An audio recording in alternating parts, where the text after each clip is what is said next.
Olá, galera! Eu sou aluno da FRJ Macaé e essa é mais uma videoaula da disciplina de Engenharia do Trabalho. Hoje vamos falar sobre fatores humanos no trabalho, do capítulo 12 do livro de Ergonomia de Tiruída. Os tópicos abordados nessa videoaula serão fatores fisiológicos do trabalho, conhecimento, aprendizagem e treinamento, fadiga, monotonia e motivação, e influências do sexo, idade e deficiências físicas. Neste capítulo, vamos examinar as características do organismo humano que influem no desempenho do trabalho. A monotonia, fadiga e motivação são três aspectos muito importantes que devem interessar a todos aqueles que realizam análise e projeto do trabalho humano. A monotonia e a fadiga estão presentes em todos os trabalhos e não podem ser totalmente eliminados, mas controlados e substituídos por ambientes mais interessantes e motivadores. As questões da idade, sexo e deficiências físicas no trabalho são assuntos da atualidade e estão atraindo cada vez mais a atenção dos pesquisadores. Até agora, o homem adulto de 20 a 30 anos tem sido usado quase sempre como paradigma do trabalhador, mas isso está sendo cada vez menos real, à medida que outros segmentos da sociedade estão participando cada vez mais das atividades produtivas. Fatores fisiológicos do trabalho. Em determinados dias e horas, o organismo mostra-se mais apto ao trabalho. Nessas ocasiões, o rendimento é maior e há menor risco de acidentes. Diversos fatores condicionam esse estado favorável à atividade, mas podemos destacar dois: o ritmo circadiano, que é um fator intrínseco à natureza humana, e o treinamento. O ritmo circadiano é um ciclo de 24 horas que, bem como os demais indicadores fisiológicos, é comandado pela presença da luz solar. O termo circadiano provém do latim, onde circa dias significa cerca de um dia. Um exemplo do funcionamento do ritmo circadiano é o rim, que produz menos urina durante a noite e a sua composição noturna é diferente da diurna. A produção de hormônios corticais nas glândulas suprarrenais atinge o mínimo entre 4 e 6 horas da manhã e o máximo por volta das 12 horas. Mas a variável fisiológica mais significativa e de medição mais fácil é a temperatura interna do corpo. Ela sofre variações entre 1,1 a 1,2 graus Celsius durante o dia, oscilando entre 36,2 a 37,4 graus Celsius, embora se observem diferenças individuais. Essa temperatura começa a subir por volta das 8 da manhã e mantém-se elevada até as 22 horas, quando começa a cair, atingindo o mínimo entre as 2 e 4 da madrugada. Depois volta a subir para completar o ciclo. Mesmo no caso de pessoas que trabalham à noite e dormem durante o dia, esse ritmo mantém-se quase inalterado, havendo pequenas adaptações que demoram cerca de 2 semanas para ocorrer. Estudos apontam que os ritmos circadianos demonstram grandes variações individuais e que é possível distinguir pelo menos dois tipos, os matutinos e os vespertinos. Os matutinos são aqueles que acordam de manhã com mais facilidade, apresentam melhor disposição nesse período e costumam dormir cedo. Nessas pessoas, a temperatura corporal sobe rapidamente a partir das 6 horas e atinge o máximo por volta das 12. Já os vespertinos são mais ativos à tarde e no início da noite. A máxima da temperatura corporal é atingida apenas às 18 horas. As pessoas vespertinas apresentam menor disposição na parte da manhã, mas em compensação são mais adaptáveis ao trabalho noturno. Em uma população, os casos extremos de indivíduos tipicamente matutinos ou vespertinos constituem minoria. A maioria distribui-se em posições intermediárias com diversos graus de tendências entre esses dois extremos.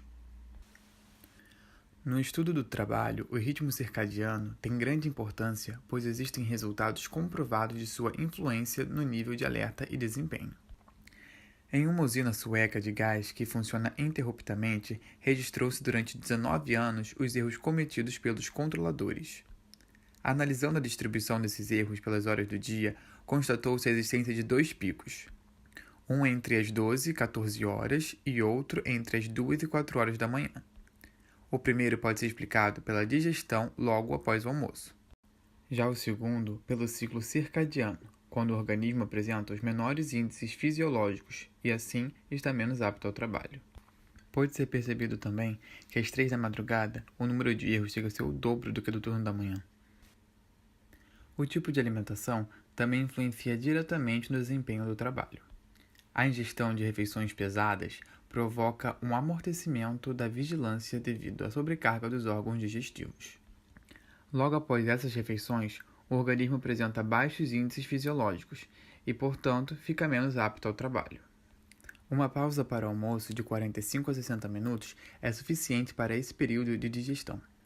Se não for respeitada essa pausa, há uma tendência de aumento de erros e acidentes. Foi feita uma pesquisa também com 500 motoristas de caminhão, os quais não tinham horários determinados de trabalho. Assim, foi perguntado em que horas sentiam mais sono e praticamente dormiam no volante. Com as respostas, ficou claro 2 momentos de pico. Um durante o dia, em torno das 12 às 14 horas, devido à digestão, que pode ser justificado por ser um período pós-almoço, e o outro de 24 a 4 horas, devido aos ciclos circadianos. O corpo humano passa por diversas transformações fisiológicas no início da atividade. Isso ocorre sobretudo quando se exigem esforços físicos pesados. Esse processo assemelha-se às máquinas térmicas, que precisam ser pré-aquecidas para entrar em regime normal de funcionamento. Como já visto na terceira videoaula sobre o capítulo 6 do livro, quando uma atividade física pesada começa repentinamente, os músculos trabalham em desvantagem com o débito de oxigênio. Não há tempo para regular as funções respiratória e circulatória para esse novo nível de demanda. O metabolismo dos músculos produz ácido lático e ácido racêmico, que aumentam o teor de acidez do sangue. Essa acidez serve como estimulante para a dilatação dos vasos e aumento da respiração, que contribuem para levar mais oxigênio aos músculos. O equilíbrio entre demanda e suprimento de oxigênio é restabelecido após 2 a 3 minutos. Terminando a atividade, o organismo retorna aos níveis fisiológicos anteriores, demorando cerca de 6 minutos para essa transformação. Portanto, como já visto na terceira videoaula, para um trabalho físico pesado, é aconselhável fazer um pré-aquecimento de 2 a 3 minutos, ou iniciar a atividade com menor intensidade, dando uma oportunidade para o organismo adaptar-se, de modo que não haja um grande desbalanceamento entre a oferta e a demanda de oxigênio. Tendo isso em vista, em algumas empresas, adota-se a prática da ginástica de aquecimento antes da jornada de trabalho, assim como os atletas fazem aquecimento muscular antes das competições. O organismo humano é dotado de 2 relógios para controlar as funções vitais. Eles têm um ciclo regular de 24 horas e são ajustados pela luz solar. Um deles controla os períodos de sono e vigília, e o outro as funções fisiológicas como a temperatura corporal e os batimentos cardíacos. Em condições normais, há uma sincronização entre esses 2 relógios. Assim, a temperatura corporal e outras funções fisiológicas aumentam quando estamos acordados e decaem quando estamos dormindo. O sincronismo entre esses 2 relógios pode ser perturbado, por exemplo, quando se trabalha no período noturno. Desse modo, o processo de adaptação dura cerca de 2 semanas, mas não se faz de forma completa. Ao contrariar o ritmo natural do organismo, consegue-se apenas uma adaptação parcial aos novos horários de dormir e acordar. Uma pessoa adulta dorme em média 8 horas diárias. Entretanto, há algumas variações individuais, em torno de 2 horas.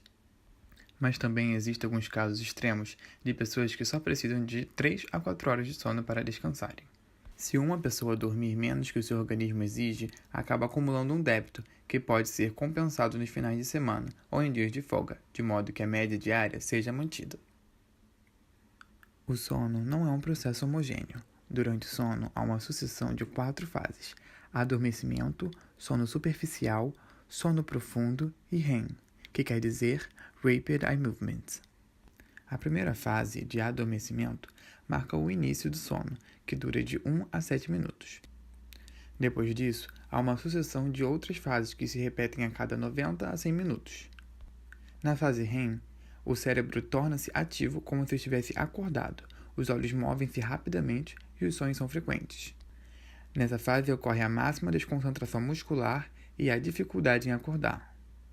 Um sono só é considerado de qualidade quando consegue-se atingir algumas fases REM. Muitos trabalhadores utilizam substâncias como cafeína, fumo e álcool para espantar o sono e manter a vigilância. A cafeína é um estimulante que é rapidamente absorvido pela corrente sanguínea. Em geral, ela aumenta a vigilância, reduz a inibição, alivia a fadiga e provoca a queda do apetite. Alguns experimentos comprovam que quando consumidas doses de 0,2 a 0,4 gramas de cafeína, as pessoas apresentam um aumento no nível de atenção e uma redução nos tempos de reação. A cafeína, porém, pode causar também alguns efeitos colaterais, como indigestão, nervosismo e insônia. Em alguns casos crônicos, o consumo excessivo de cafeína pode provocar patologias mais sérias. Quando se fuma, uma grande quantidade de monóxido de carbono é ingerida. Esse gás tem afinidade de 200 a 300 vezes maior que a do oxigênio para combinar com a hemoglobina do sangue. Como essas hemoglobinas funcionam como carrinhos para transportar oxigênio dos pulmões para os músculos, o monóxido de carbono tenderá a ocupar os lugares do oxigênio, reduzindo a capacidade circulatória para transportar oxigênio. Esse efeito gera uma redução da capacidade física.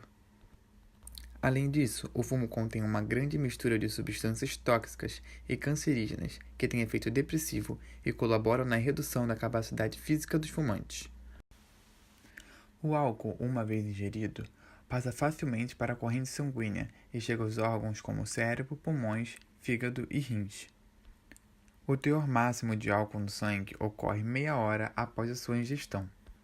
A sua eliminação começa no momento da ingestão e ocorre uniformemente até que a concentração se torne muito baixa. Esse processo não pode ser acelerado.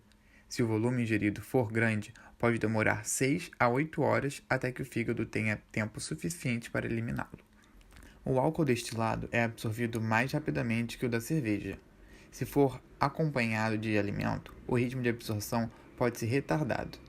Entretanto, esse ritmo depende da composição do alimento. É mais lento com carboidratos, médio com gorduras e rápido com proteínas. Além disso, há muitas diferenças individuais.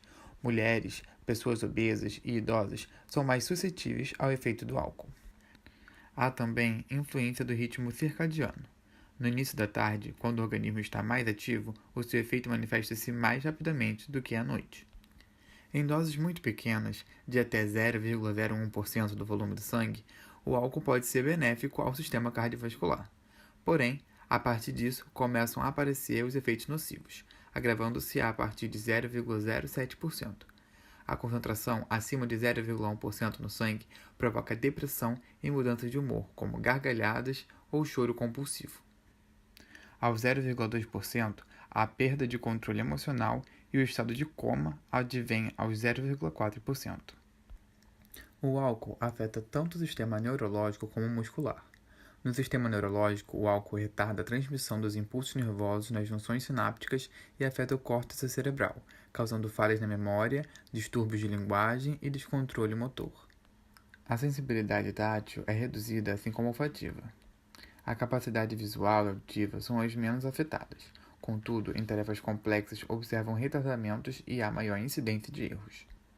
O álcool também afeta o sistema muscular, provocando degradação dos movimentos. Assim, há perdas de velocidade e precisão. Na indústria foram constatados diversos efeitos negativos, afetando tanto a qualidade como a quantidade de produção. Com o teor de 0,09%, a produtividade é reduzida a 50%. Portanto, mesmo em dosagens pequenas, o álcool pode trazer consequências danosas ao trabalho. O consumo de álcool gera uma redução da percepção, uma redução da capacidade de tomar decisões corretas, falhas na memória, distúrbios de linguagem, aumento do tempo de reação e degradação do controle motor. Como consequência, os erros, acidentes e a produtividade são seriamente afetados. Além disso, o álcool também reduz a capacidade de autocrítica. Assim, uma pessoa alcoolizada tem dificuldade de reconhecer os próprios erros. Conhecimento, aprendizagem e treinamento. Conhecimento é tudo o que aprendemos e sabemos. A aprendizagem é o processo de aquisição de novos conhecimentos. E treinamento é o enriquecimento da memória com conhecimento operacional. Existe uma diferença entre informação e conhecimento. Informação é uma notícia impressa no jornal ou um dado armazenado no computador. Conhecimento, por sua vez, envolve algum tipo de operação ou uso da informação.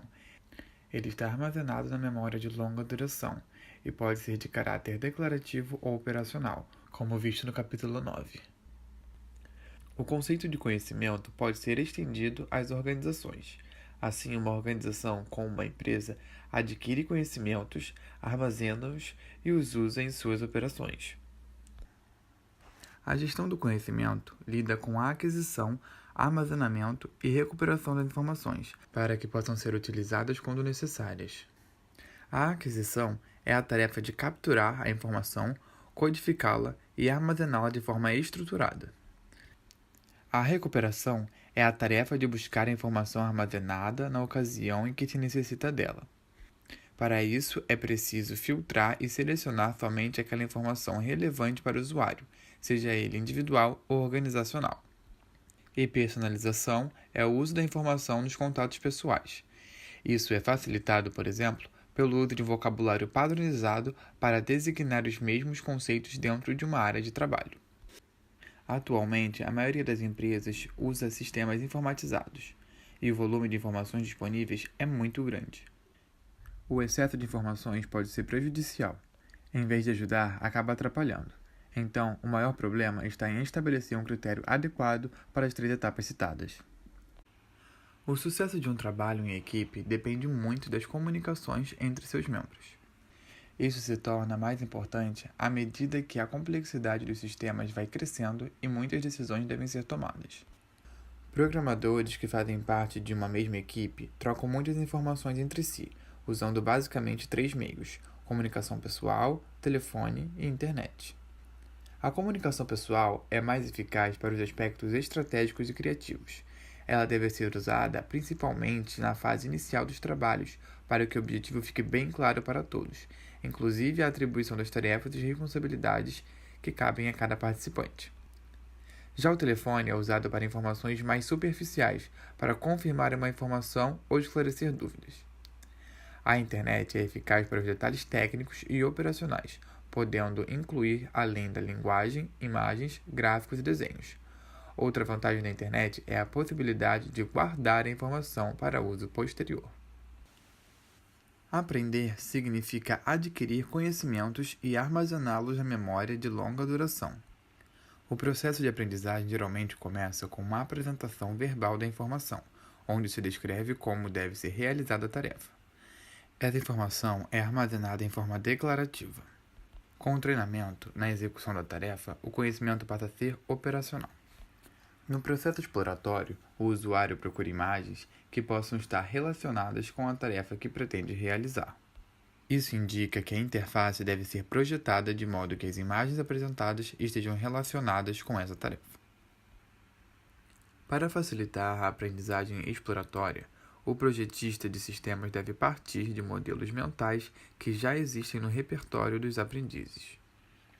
Assim, o tempo de adaptação será abreviado, além de reduzir os erros na operação do novo sistema. Se os novos sistemas forem operados de modo semelhante àqueles já conhecidos, há uma transferência positiva do aprendizado. Durante a aprendizagem, uma pessoa adquire conhecimentos sobre as relações estruturais e o funcionamento do sistema em que atua. Com esses conhecimentos, ele constrói um modelo mental do sistema, que corresponde a uma representação de sua estrutura e funcionamento. O modelo mental permite que uma pessoa simule mentalmente o funcionamento de um sistema, do tipo, se eu apertar essa tecla, vai acontecer tal coisa. Os modelos mentais não são estáticos. Eles evoluem à medida que as pessoas adquirem experiência e podem ser corrigidos, simplificados ou acrescidos de novos detalhes. À medida que adquirem experiência, os operadores introduzem simplificações em seus modelos mentais, baseando-se em sua experiência. Essa simplificação é feita a favor da eficiência, pois os operadores experientes preservam as conexões importantes para obter os resultados pretendidos. Um experimento foi feito comparando os modelos mentais de 2 grupos de pilotos de caça, um deles constituídos por novatos e outros por veteranos. Os novatos conheciam melhor os procedimentos gerais de voo, mas apresentavam um desempenho inferior nas situações de combate. O modelo mental dos novatos apresentava maior número de conexões que os experientes, mas descobriu-se que essa simplificação dos experientes não era feita aleatoriamente. Eles descartavam as relações com pouca relevância e preservavam aquelas ligações importantes, o que indica uma maior clareza das suas relações conceituais, que leva a maior eficiência operacional. O organismo apresenta várias adaptações fisiológicas durante o processo de aprendizagem. Um novato realizando uma tarefa pela primeira vez sentirá mais dificuldade que uma pessoa experiente já acostumada com essa tarefa. O novato vai fazer movimentos bruscos, deselegantes, cometer mais erros e sentir-se mais fatigado. Com o tempo, a sua coordenação muscular vai melhorando e os seus movimentos se tornam mais suaves e harmoniosos. Como consequência, o consumo de energia reduz-se, a fadiga diminui e a sua produtividade aumenta. Pesquisas realizadas com a curva de aprendizagem demonstram que o tempo do ciclo se reduz em escala logarítmica em função do número de vezes que uma tarefa é repetida. Mas essa curva nem sempre é contínua. Às vezes o tempo do ciclo sofre quedas bruscas, indicando que o trabalhador encontrou um método melhor para executar o trabalho com a experiência adquirida. Diversas transformações ocorrem no organismo do trabalhador durante a aprendizagem. Estas podem ser classificadas nas seguintes fases. Fase 1. Aprendizagem da sequência de atividades. Envolve a execução de uma instrução escrita ou verbal, ou a imitação de um comportamento. Fase 2. Ajuste dos canais sensoriais. À medida que o trabalhador vai adquirindo habilidade, os canais sensoriais usados para obter informações sobre a tarefa vão se modificando. Uma pessoa que está aprendendo a andar de bicicleta, por exemplo, sempre olha para os pés na hora de posicioná-los nos pedais, e depois torna-se capaz de fazer esse movimento às cegas, somente com o uso do senso sinestésico. Fase 3. Ajuste dos padrões motores.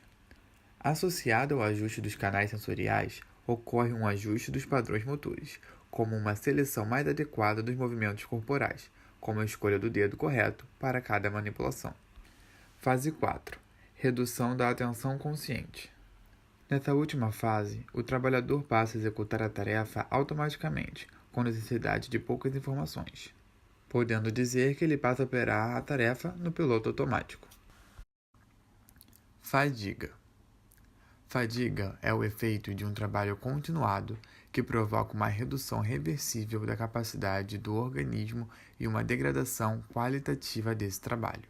A fadiga é causada por um conjunto de fatores cumulativos. Esses podem ser divididos em 3 grupos. Primeiro, fatores fisiológicos relacionados com a intensidade e duração do trabalho físico e mental. Segundo, fatores psicológicos, como a monotonia, a falta de motivação. E, em terceiro lugar, os fatores ambientais e sociais, como a iluminação, ruídos, temperaturas e o relacionamento social com a chefia e os colegas de trabalho. Quando uma pessoa sente-se fatigada, ela tende a aceitar menores padrões de precisão e segurança. Ela começa a fazer uma simplificação de sua tarefa, eliminando tudo que não for essencial. A força, a velocidade e a precisão dos movimentos também tendem a diminuir. Além disso, os movimentos tornam-se descoordenados quando registrados por métodos cronoescalográficos. A fadiga fisiológica resulta do acúmulo de ácido lático nos músculos. Quando a atividade muscular é muito intensa, o ritmo de produção do ácido lático, como subproduto do metabolismo, é maior que a capacidade do sistema circulatório em removê-lo, provocando então um desequilíbrio. A fadiga também pode decorrer do esgotamento das reservas de energia, que se manifesta pelo baixo teor de açúcar no sangue. A fadiga fisiológica é reversível, desde que não ultrapasse certos limites, e o corpo se recupera com pausas concedidas durante o trabalho ou com repouso diário. Entretanto, em casos extremos, a fadiga pode se tornar crônica, que não é aliviada por pausas ou sonos e tem um efeito cumulativo. Com o tempo, ela pode trazer problemas como úlceras, doenças mentais e doenças cardíacas. A fadiga gerada por fatores psicológicos está relacionada de forma complexa a uma série de fatores como a monotonia, motivação, estado geral da saúde, relacionamento social e assim por diante. Os seus sintomas são mais dispersos e manifestam-se de forma mais ampla. como sentimento de cansaço geral, aumento da irritabilidade, desinteresse, maior sensibilidade a certos estímulos como fome, calor, frio ou uma postura. A fadiga também ocorre em situações onde há predomínio do trabalho mental, com poucas solicitações de esforços musculares.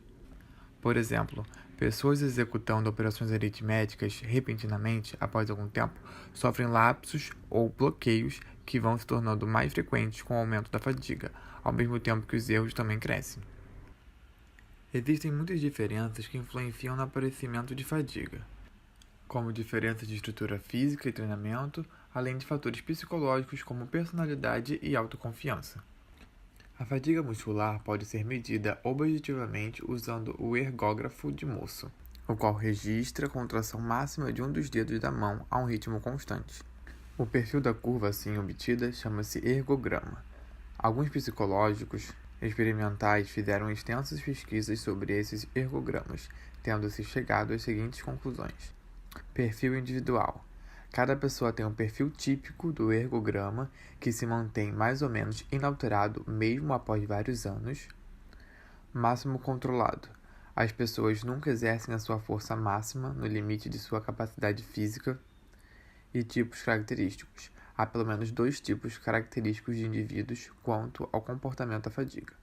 Um deles consegue manter o desempenho mais ou menos constante durante um longo período e quando se fatigam a curva cai bruscamente, e o outro tipo é aquele que manifesta fadiga desde os estágios iniciais, diminuindo a sua capacidade de trabalho continuamente sem quedas bruscas.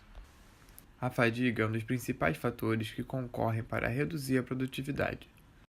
Em alguns casos, é relativamente fácil localizar as fontes de fadiga, que podem ser exagerada carga muscular ou ambientes com ruídos, vibrações, temperaturas ou iluminação inadequadas. Em outros casos, também estão relacionados com horários, trabalhos em turnos, programação da produção ou relações pessoais dentro e fora do trabalho. Em trabalhos industriais, observou-se que as jornadas muito longas provocam reduções do desempenho. Na maioria dos casos, quando a jornada de trabalho é estendida, a produção total não é muito diferente, a menos que os trabalhadores tenham ritmos forçados, sendo monitorados pela máquina ou correios transportadoras. Mesmo nesses casos, os erros começam a aparecer com frequência cada vez maior. O custo dos refugos e retrabalhos talvez não justifique essa produção adicional. Em trabalhos que exigem atividade física pesada ou em ambientes desfavoráveis, como altas temperaturas ou excesso de ruídos, devem ser proporcionadas pausas durante a jornada de trabalho. Para trabalhos moderados, pausas de 10 minutos a cada hora de trabalho são suficientes para permitir a recuperação da fadiga. Mas há casos que a duração das pausas deve ser maior que a duração do seu próprio trabalho. Em alguns casos extremos, como em altas temperaturas, o trabalhador fica exposto a apenas 5 minutos, tendo em seguida uma folga de 1 hora para que o organismo possa eliminar o excesso de carga térmica e restabelecer o equilíbrio orgânico. É interessante também que durante as pausas haja oportunidade de contatos sociais com colegas, que proporcionará uma maior satisfação, retardando o aparecimento da fadiga. Monotonia e motivação. Monotonia e motivação são processos que se sobrepõem à fadiga, podendo agravá-la ou aliviá-la. Eles são causados pelos estímulos ambientais que podem ser monótonos ou motivadores. Monotonia é a reação do organismo a um ambiente uniforme, pobre em estímulos ou pouco excitante. Os sintomas mais indicativos da monotonia são uma sensação de fadiga, sonolência, morosidade e uma diminuição da vigilância. Um professor que apresenta sua aula com tom de voz e intensidade constante, as operações repetitivas na indústria e o tráfego rotineiro são condições propícias à monotonia. Em termos operacionais, existem 2 consequências mensuráveis da monotonia: a diminuição da tensão e o aumento do tempo de reação. Como consequência, os erros aumentam. Pesquisas comprovam que a vigilância decresce significativamente após 30 minutos de trabalho contínuo. Em tarefa de vigilância na tela do radar durante 2 horas seguidas, observou-se que a quantidade média de sinais não detectados era de 50% na primeira meia hora. Existem 2 grupos de fatores para a monotonia: fatores fisiológicos e os fatores psicológicos. Em relação aos fatores fisiológicos da monotonia, os órgãos dos sentidos são mais sensíveis às mudanças das excitações e se tornam insensíveis às excitações contínuas de nível constante. Esse é um mecanismo de defesa do organismo que tende a proteger-se das excitações constantes, desligando-se delas. De forma semelhante, no reino animal, alguns predadores não conseguem enxergar as figuras estáticas. Uma das defesas da possível presa é ficar imóvel, tornando-se invisível até que cessem as ameaças. Em relação aos fatores psicológicos da monotonia, o trabalho que corresponde às capacidades e preferências da pessoa será executado com maior interesse, satisfação, motivação e bom rendimento. Ao contrário, aqueles muito repetitivos e pouco desafiadores que não estimulem as suas capacidades serão pouco motivadores e monótonos. No outro extremo, um trabalho que exige muito, além das suas capacidades, também não permite um bom rendimento. Essas considerações levam à construção de uma curva teórica pela qual deve existir um nível de complexidade ótimo da tarefa para se obter o máximo rendimento, como mostrado na figura. A determinação, impulso, ânimo, garra, objetivo, vontade, necessidade é conhecido genericamente como motivo, e o processo pelo qual ele é ativado e o mantém em funcionamento chama-se motivação. Uma tarefa monótona e rotineira pode ser transformada em interessante e motivadora tomando-se algumas providências, tais como estabelecer metas, desafiar, informar e recompensar. As experiências demonstram que a fixação de metas a serem alcançadas é mais motivador do que uma situação em que não se sabe onde se quer chegar. As tarefas que contêm um certo desafio tornam-se mais motivadoras que aquelas rotineiras e triviais. Em geral, as pessoas gostam de novas experiências, novas emoções e novas realizações. Se o trabalho receber informações contínuas ou periódicas sobre seu desempenho, ele tende a melhorar. A motivação também pode ser criada pelas consequências do trabalho. Essas podem ser de caráter monetário, organizacional ou social. Existem várias teorias psicológicas que procuram explicar a motivação. Muitos experimentos foram realizados na tentativa de comprová-las. Elas se dividem basicamente em dois grupos: teorias de processo e teorias de conteúdos. As teorias de processo e motivação preocupam-se em explicar as causas e objetivos do comportamento humano e determinar as variáveis envolvidas no processo. A teoria de processo mais conhecida é a da expectância-valência.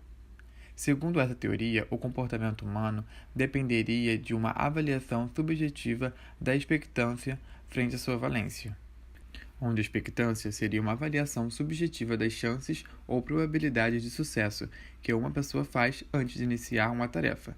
Já a valência seria o possível valor do resultado.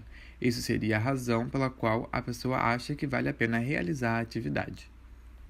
Já as teorias de conteúdo e motivação procuram determinar as necessidades que motivam uma pessoa ou a classe de motivos que ela procura atingir. Essas teorias assumem que todas as pessoas têm certas necessidades a serem preenchidas ou certos motivos que direcionam as suas ações. As teorias de motivo mais conhecidas são as de Maslow e de Alderfer. Segundo a teoria de Maslow, as pessoas são motivadas a alcançar ou manter certas necessidades relacionadas com o bem-estar físico, intelectual e social. Essas são divididas em 5 níveis. Nível 1, necessidades fisiológicas. Nível 2, necessidade de segurança. Nível 3, necessidade de aceitação. Nível 4, necessidade de ego. E nível 5, necessidade de autorrealização. Segundo essa teoria, os 5 níveis de necessidade seriam hierarquizados, ou seja, uma pessoa só se sente motivada no nível 2 quando o nível 1 já estiver satisfeito, e assim por diante. Já a teoria de Alderfer é um pouco mais simples, baseando-se em apenas 3 níveis. E esses são necessidades básicas, necessidade de relacionamento e necessidades de crescimento.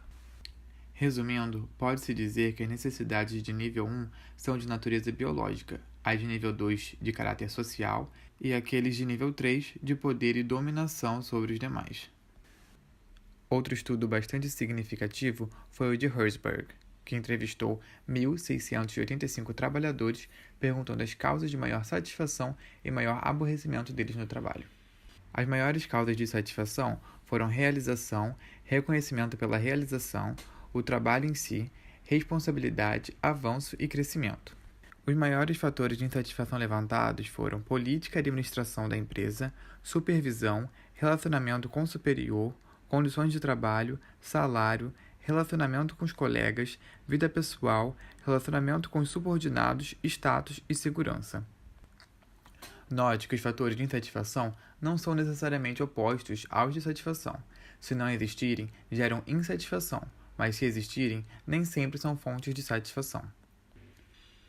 A motivação do trabalhador é de extrema importância para a empresa, pois assim ele trabalha mais e melhor. Além disso, sofre menos os efeitos da monotonia e da fadiga e também não precisa de muita supervisão, pois procura por si mesmo resolver os problemas para alcançar os objetivos. Para isso, é preciso conhecer o que motiva as pessoas.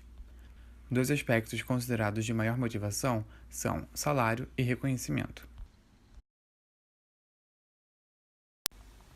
Influências do sexo, idade e deficiências físicas.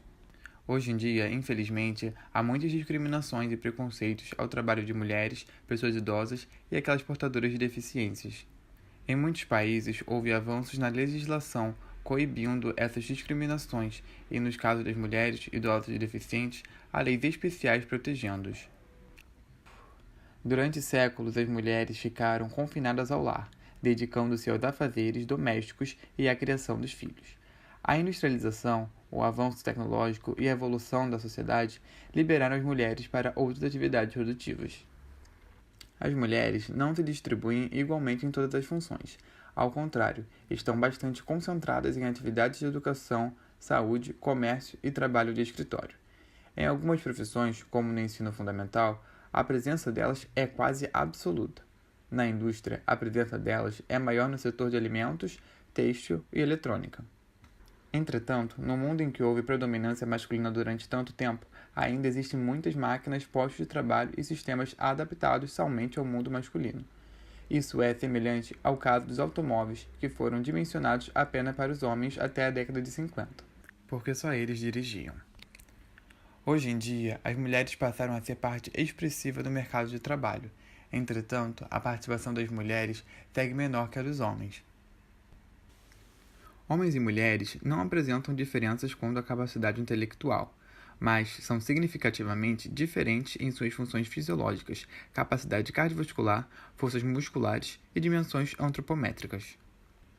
Em relação à antropometria, as mulheres são mais baixas, cerca de 12 centímetros em relação aos homens.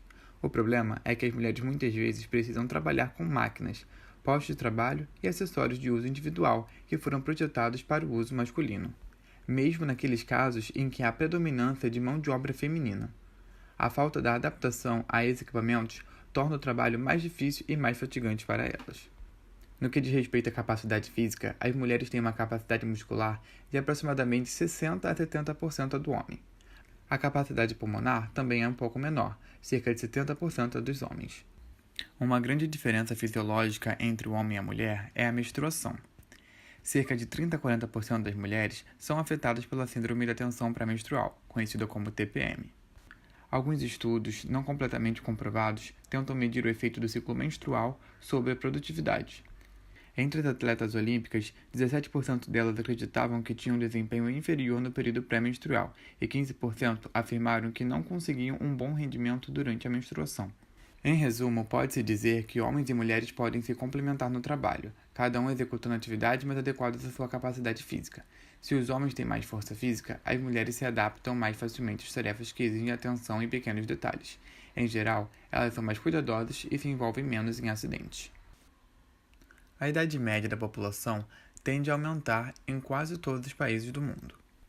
Existem duas causas para isso: redução do índice de natalidade e aumento da vida média da população. Esse fenômeno atraiu a atenção de muitos pesquisadores em ergonomia.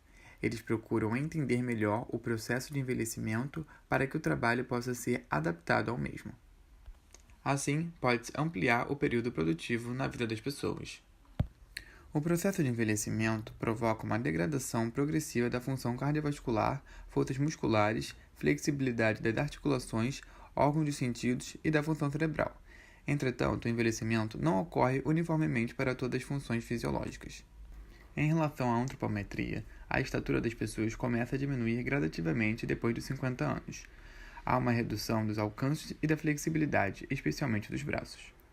A força muscular começa a decrescer gradativamente a partir dos 30 anos de idade. Aos 65 anos, essa perda é de 25%. No que diz respeito aos processos cognitivos, o envelhecimento dificulta o processamento dos estímulos, principalmente aqueles de natureza complexa.